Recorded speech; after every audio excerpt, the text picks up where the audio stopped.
5 seconds to go.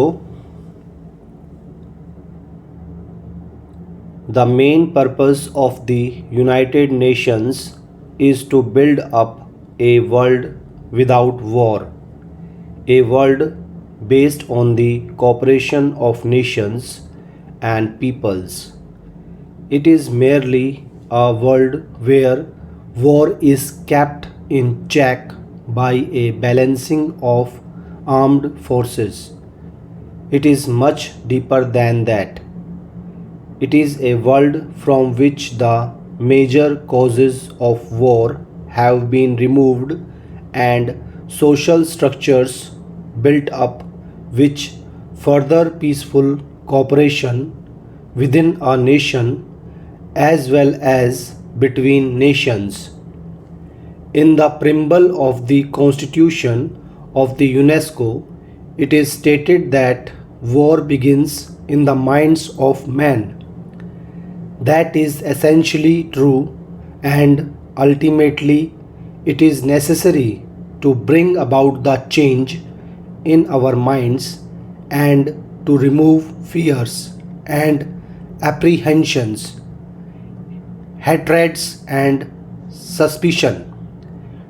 Disarmament is a part of this process, for it will create an atmosphere of cooperation, but it is only a step towards our objective, a part of the larger efforts to rid the world of war and the causes of war. In the present context, however, disarmament assumes a very special importance for us, overriding all other issues. For many years past, there have been talks on disarmament, and some progress has undoubtedly been made insofar as the plans and proposals are concerned. Still, we find that the race of armaments continues, as also the efforts to invent even more powerful engines of destruction. If even a small part of these efforts was directed to the search for peace, probably the problem of disarmament would have been solved by this time.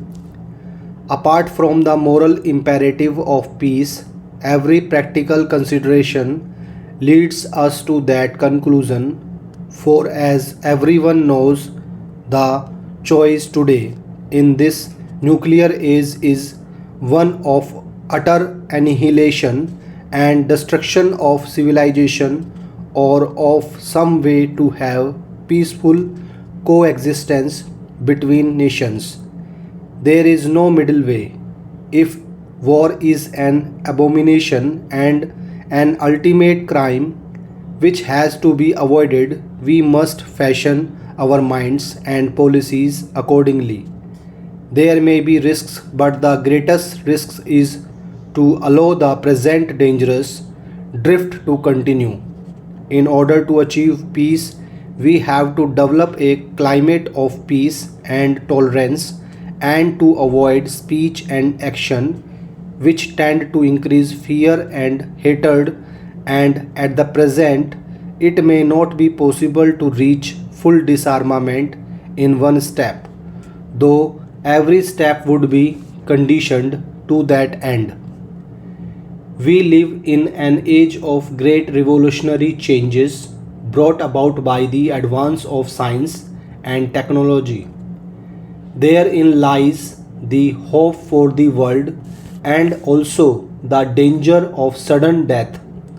Because of these advances, the time we have for controlling the forces of destruction is strictly limited. If within the next 3 or 4 years effective disarmament is not agreed to and implemented, then all the goodwill in the world will not be able to stop the drift to certain disaster. In the context of things as they are today, the great nations, the United States of America and the Soviet Union, hold the key to war and peace.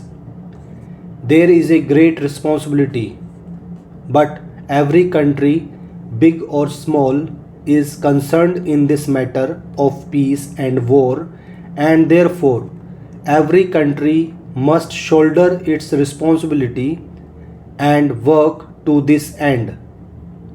In order to deal with these bit issues effectively, we have to take big and impersonal views. It is only the United Nations as a whole that can ultimately solve these problems. Therefore, while all efforts towards disarmament must be welcomed, the United Nations should be closely associated with such efforts.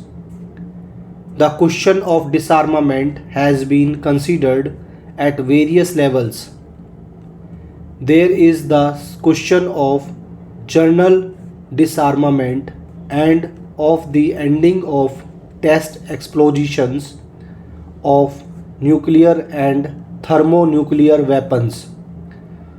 So far as test explosions are concerned, considerable progress has been made in the discussion of the committee which has been meeting in Geneva. Indeed, it would appear that an agreement has been reached on many basic issues and only a little more effort is needed to complete this agreement. I suggest that a final agreement on this subject should be reached as early as possible.